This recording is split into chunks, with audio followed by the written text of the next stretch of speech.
Narcissism and egoism, that's a condition that social scientists talk about when a person loves getting praise. He loves getting, if I was to take a picture now, a selfie here, with me sitting with everybody here, and I upload it on Facebook, I am at Masjid Al-Rahmah Faith Center doing it, everybody saying, MashaAllah, Brother Waseem, and then you start feeling good about yourself, and your ego goes through the roof. That's what we call egoism and narcissism, where you start thinking you're the next best thing. That's exactly what the social media has been designed to do, to make you think that way. That's linked to instant gratification, so you're getting instant praise. When you get instant praise, you get more hooked. When you get a message saying, brother, sister, mashallah, this, then you feel good. It's like somebody's giving you a sweet. Tastes nice, you want more sweets. You're addicted to your phones. That's the science. We're looking from an Islamic perspective. What does Allah subhanahu wa ta'ala say about your purpose here in life? The value of time. How much time are you spending on these devices? Research said people are spending up to 6 hours a day scrolling away. 6 hours a day. 2 hours in the morning, 2 hours in the afternoon, maybe an hour after work and an hour before you go to sleep. 6 hours a day just scrolling endlessly. That's what's happening, and I'll be giving you some solutions inshallah at the end. So let's look at the positive use of smartphones, because I always put this slide up first, because you'll always get some smart person in the audience who says, brother, you're saying this is wrong, this is wrong, this is wrong, but you can use smartphones for this, this, this. So let's get that out of the way first. Yes, you have some amazing benefits with the smartphones. You can download Quran apps, you can memorize du'as, you can memorize the Quran. If you're doing hifz, you can read from your ustad, and you can go home, you're on the bus, you're learning, you wake up in the morning, you're learning. These are all positive benefits. You have access to Islamic knowledge. You can go on YouTube, you can listen to lectures. The khutbahs that are done, they're normally recorded and they are sent out to people to benefit from. And there's so much knowledge out there now that you can benefit from smartphones. Also, you can do online banking. You don't have to go all the way to the bank and queue up like the good old days. You can sit here and you can make a payment, you can receive a payment, you can see exactly how much money is in your account, you can pay a bill. So that's with the use of smartphone. Also, you can do online shopping. You don't have to queue up in Debenhams or River Island or wherever you go. You can just go on the smartphone onto the Debenham shop. You can look at the color, the size, then it's delivered to your door. That's another advantage. And the final advantage is that you can do online business. You don't have to now buy a shop or rent any offices. You can do business by setting up an online shop from the comfort of your home. That's why people, with the advent of Amazon and Gumtree and Shpock, they are selling things so easily now using their smartphone. So that's the benefits. The question again I want to ask you is this: how many people are actually using the phone for this benefit that I've mentioned here on the slides? Let us look at exactly what we are wasting our time with. According to research that I was conducted back in 2018, it's about 6 months ago, by a company called Statista.com. And Statista.com, they look at all the patterns of behavior, human behavior in the world, and they did research, and they said that the most popular sites, the amount of time people waste on their phone, is primarily to do with mostly with Facebook. You have 2.23 billion monthly active users. 2.23 billion. That's more than Islam. Global. That's more than Christianity, because Islam is about 1.6 billion. Christianity is about 2 billion in the world. Yet you have more people on a monthly basis who are going on social media and spending 6-7 hours a day scrolling endlessly, just watching the lives of other people go by. After that, you have YouTube, you have WhatsApp, 1.5 billion, Facebook Messenger, Instagram, 1 billion followers, monthly active users, and you have a Twitter, which comes in at 335 million. So you can start to see that this is showing us some worrying trends. Whether it's the person working in the office here, whether it's the rickshaw driver in another part of the world, whether it's someone in China, there are people who are actually wasting their time, wasting 6 hours a day, their productivity, their time, just scrolling on their phones. So what are the signs of social media addiction? Because you could say, look, I go on my phone, I don't think there's anything wrong with me. There could be something wrong, because the 6 signs of social media addiction, the scientists have said there is something wrong. Let's have a look at what is wrong with people who become addicted. The first sign that you could be addicted is that you have a constant urge to check your phone every few minutes. So now when we talk here, there's something taking place in your brain, there's a dialogue, there's something saying, check your phone. You don't care about what's going on here. There's something that's disturbing your thought patterns and saying, check your phone, check your phone. And you check your phone and there's nothing there. Then you put it back in your pocket. 5 minutes later, there's another thought saying, check your phone, you check your phone. You're hooked. That's a simple way of putting it. You're hooked. That's exactly what the smartphone creators wanted to do. They wanted to hook you so you forget to enjoy the moment. Whether you are in Makkah, Medina, you're in the masjid, you're not really immersed in what's happening here. You are thinking all the time, yeah, check the phone, what's going on, oh, it's nothing. Let me say, check the phone. That's a sign that you're addicted. The second sign, if there's no Wi-Fi internet, for you it's the end of the world. What does that mean? You could go for Umrah or Hajj. I've seen this happen myself.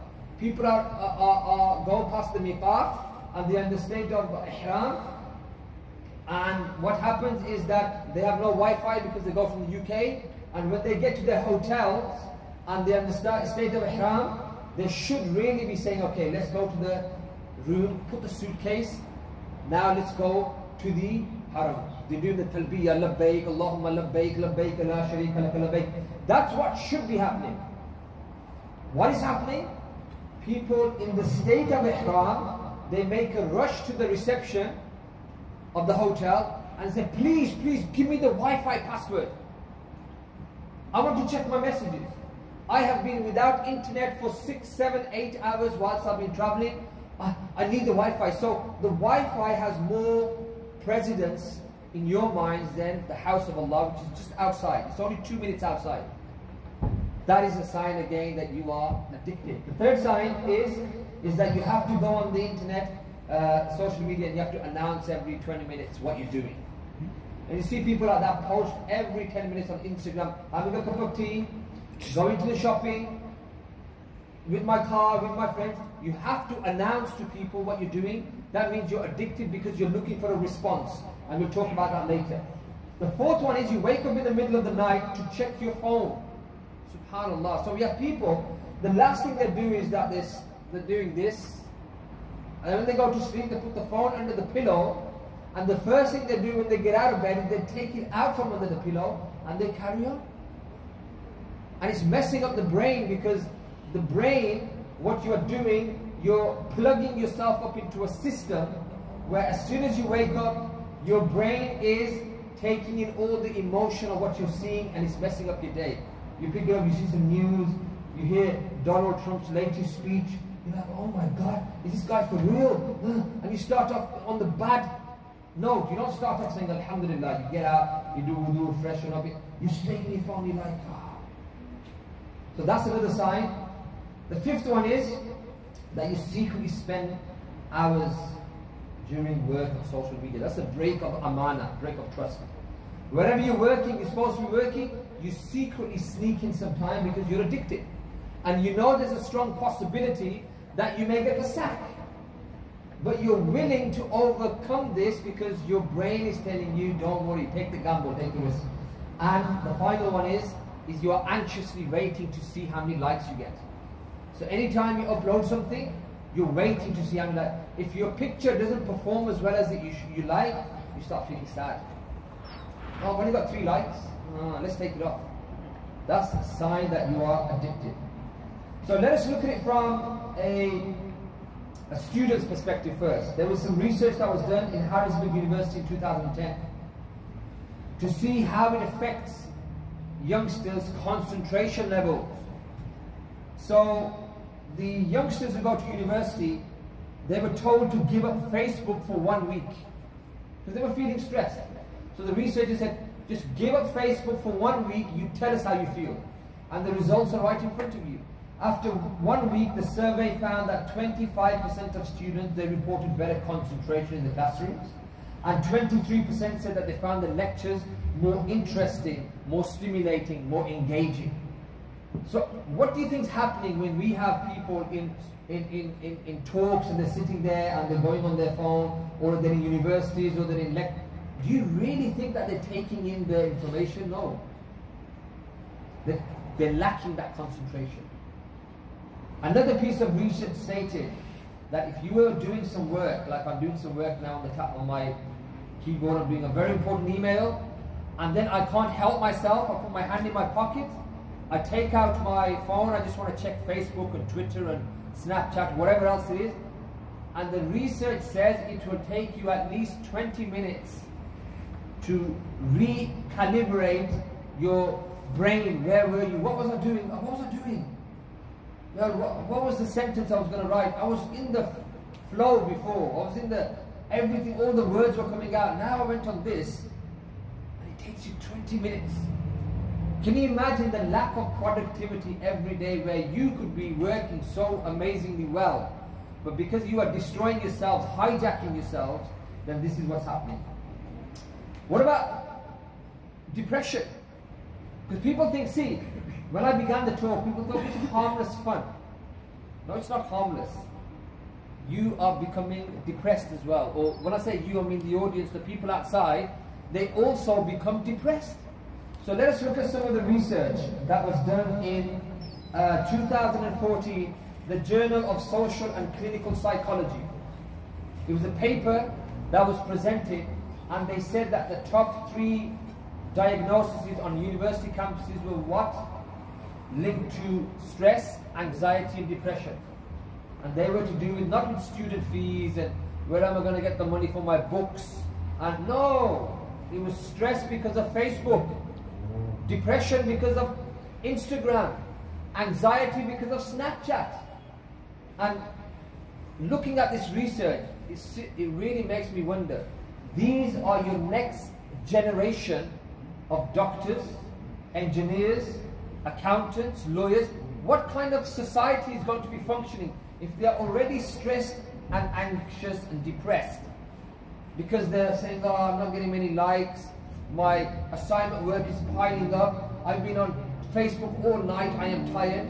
Then how do you think we are going to be functioning as a society? When you go to see your doctor in 10 years' time, who was at university at this time, you know, they call them the millennials, the people who were born 1990s, 2000, that kind of age, and all they were given was a tablet when they were born, or this, and now they are psychologically messed up. How do you think we're going to be walking around like zombies? So that's another problem we have. So, I'll give a miss on the case study. Okay, so what's actually happening? Let's look at the brain now. Facebook, when they introduced Facebook, they were very clever in 2005.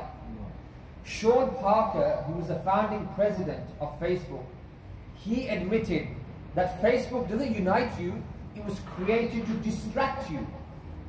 And how does that happen? They said we had to exploit a vulnerability in your psychology. You know these people who work in Silicon Valley in America?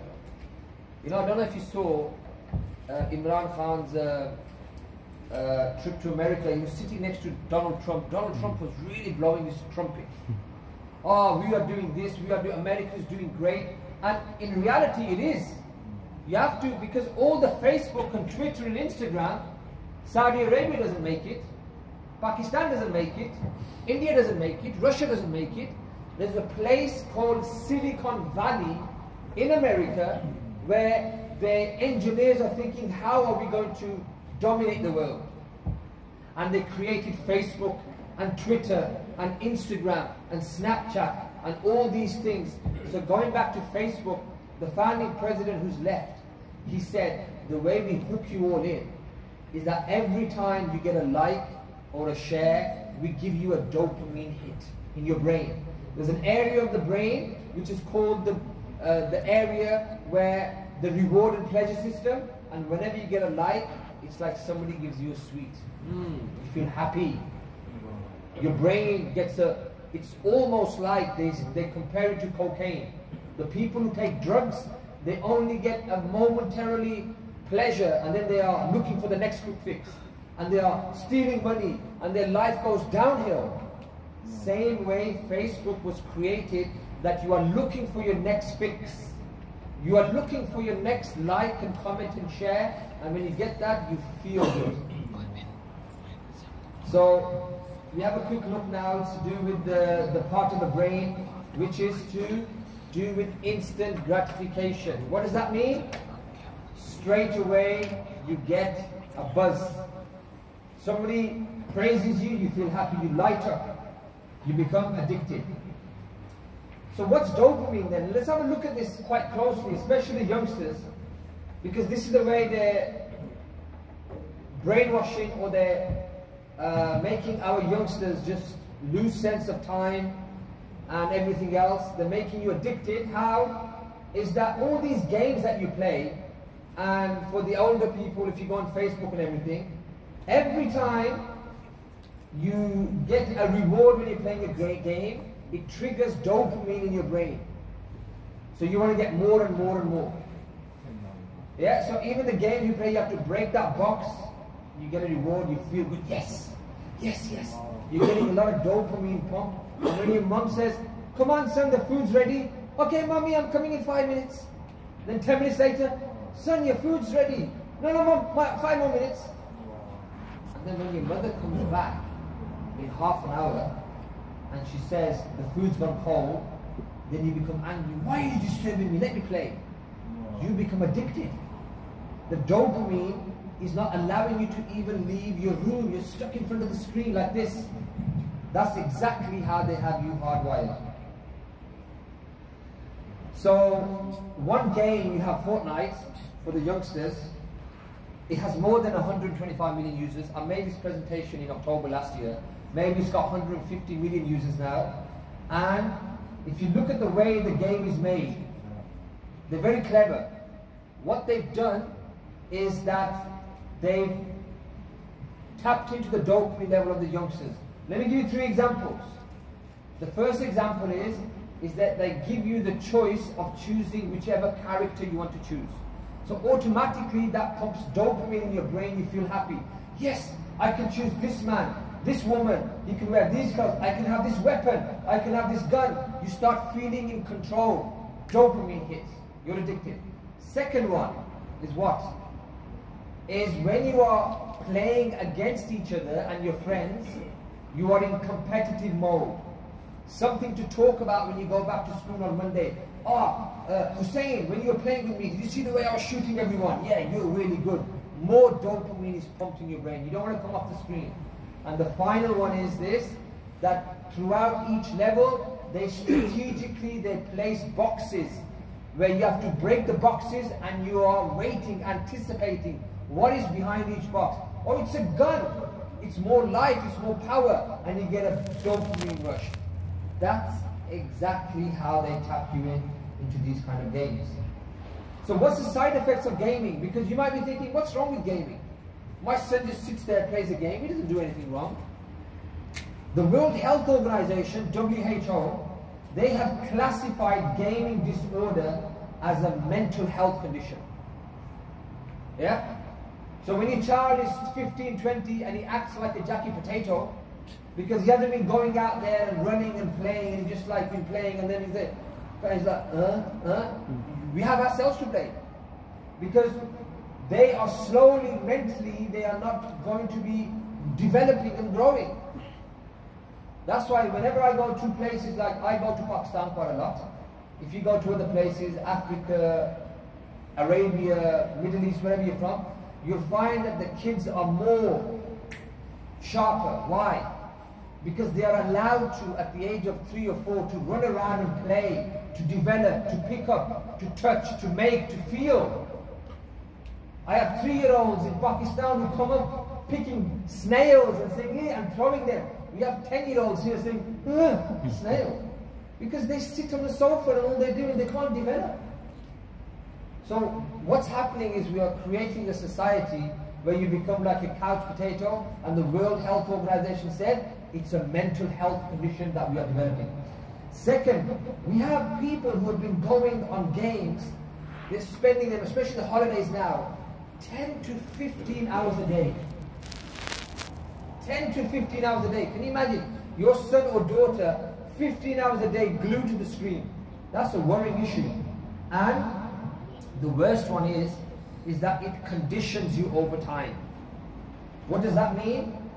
It means that the more you watch the violent games, you start to see the world in a different manner. You start to see the world in a violent way. That's why a person called Tristan van der Vliet, I hope that's how you say his name, from Netherlands, he killed 6 people in 2011 and he wounded 17 in a shopping center. And when they caught him, they said, why did you do it? He goes, I'm just playing a violent game called Modern Warfare 2. We have to go and start shooting people. And he became so addicted that he went out, he brought a gun, and he started shooting people in the center. So again, like I mentioned, this could be your mother, your sister, your daughter, your father in Leeds shopping center. Some nut job goes and starts shooting them. They haven't done anything wrong, they were just going shopping. When they arrest him and he's killed 20 people, they only find out that he was playing violent games. Can you see the way society is changing? That's exactly what we're getting now. Whether you watch, violent rap music. What does violent rap music show? They show people like with the violins and pianos going, no. It shows kill, stab. That's why a lot of youngsters have lost the plot, because they have been given these signals and messages. And then we have other violent types of music as well. Let's go on to this concept that we know now as instant gratification. Can you resist this using willpower? Or are you just going to be stuck with this now for the rest of your life? Meaning that if you go on Facebook now because you keep getting the buzz, are you addicted now, or can you change the way you behave? There was a research study in 1960s, it's called the marshmallow theory. And this was done by a man called Walter Mitchell, and he wanted to understand children's behavior. Can they control their brains? Are they able to delay getting a reward, knowing if they pass a certain test they will get double reward? How did they do this? Simple. He got 50 little kids, he took them to a research center. They were from the age of 3 to 7. He put them in rooms and he had secret cameras in each room. He placed in front of each child a bowl full of sweets like that. And he said to each one, here's a sweet, that's yours. But I'm going to leave the room for 10 minutes. If I come back and you don't touch or eat the sweet, I will give you double what there is here. So he's trying to see if you can control yourself, knowing that you'll get more reward. Are you able to resist? And let's see what happened. The first group, before he could actually leave, there was about 20 of these kids.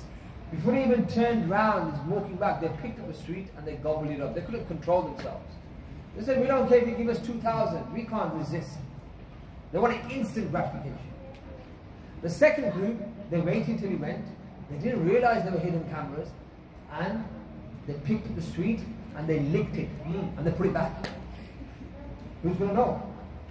The third group, and there were only about 5 or 6 of these really strong-willed ones, they didn't even bother picking up the sweets. They turned their face away from the sweet, and some of them turned the sweet away from there. They stood there and just moved it away. Out of sight, out of mind. Walter Mitchell wanted to follow these kids for 30 years to see how their choices and their behaviors affected their lifestyles. The first group, who couldn't wait, who couldn't resist, they were dropouts in school. They couldn't even stay in school. They were fighting, expelled, suspension, in and out of jobs, in and out of relationships. That was the first group. The second group, they found that they did okay in life, but they lost a lot of money throughout life as well. So maybe that gambling nature. Nobody's looking, let's do a VAT scam, let's do a tax scam. The successful group was the third group. They worked really hard in school, they passed their exams, went to university, they had good jobs, good careers, good marriages. So what does that show us? It shows us this, that if you can resist the urge, you know that you're spending 6 hours on Facebook, you know it's wasting your day, and you don't go on Facebook, you go on for only half an hour a day, you become like the third group, the successful one. If you become like the first group, which is, I don't care, I'm just sitting at home in bed for 10 hours, then you're going to become like the first group, and your life is not really going to go anywhere, I'm sorry to say. So, what else happens to your lives whilst you're on social media? If we look at the first couple here, the wife is looking at her husband, and she's saying, we're here to have a cup of tea, are you actually going to look at me? Because you are stuck in your phone, and this is what happens all the time.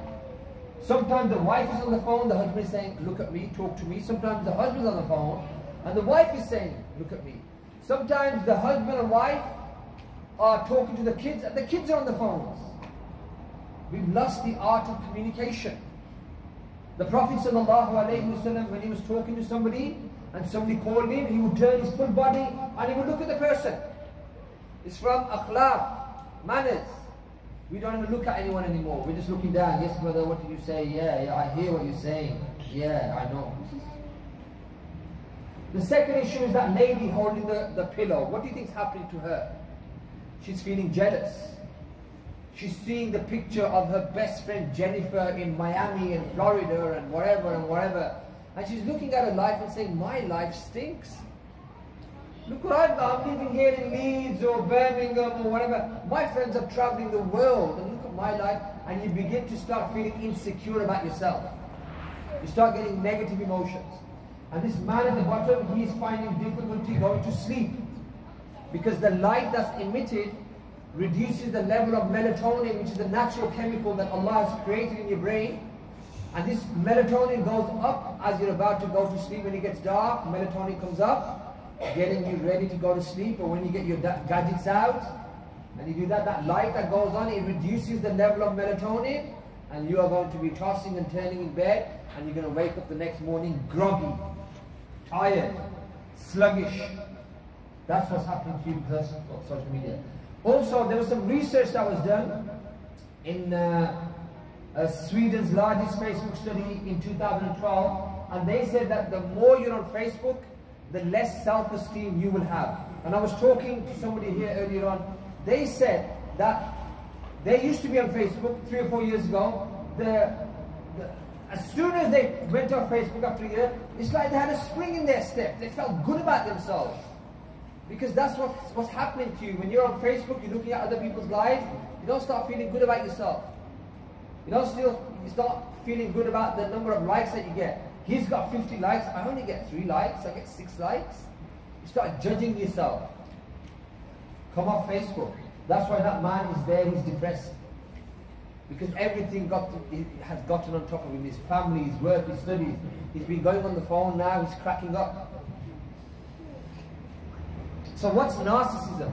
Narcissism is when you want to showcase everything about yourself. That's when you have those icons, Facebook, you always keep saying, like me and share me and watch me and accept me. And the Facebook or the social media has become a platform to really blow your own trumpet. And it's sad, because in Islam, you're supposed to hide your deeds. You're supposed to do things sincerely for the sake of Allah. Now, we are showing everybody, quick to show, and we have forgotten the relationship that we are supposed to have with Allah, that at least do one deed that's secret.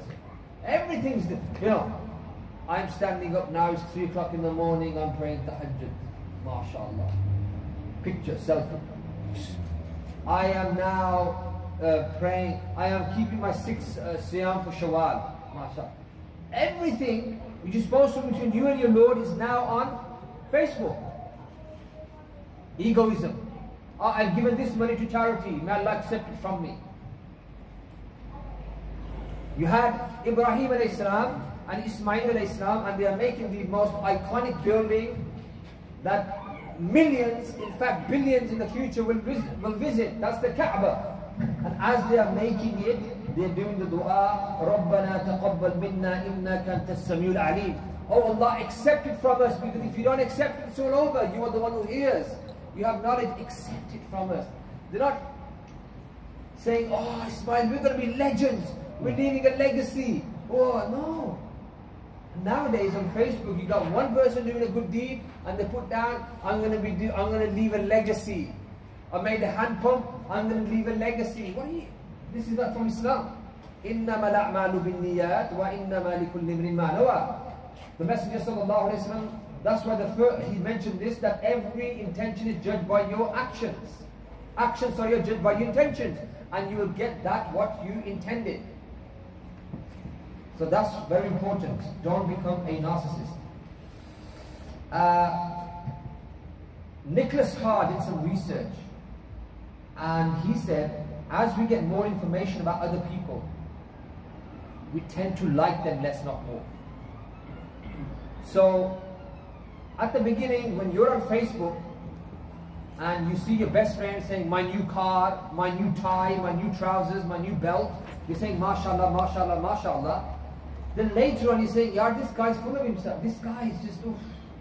That's what research says. Because generally the human condition is, when you start saying, yeah, this guy's got too much showing off.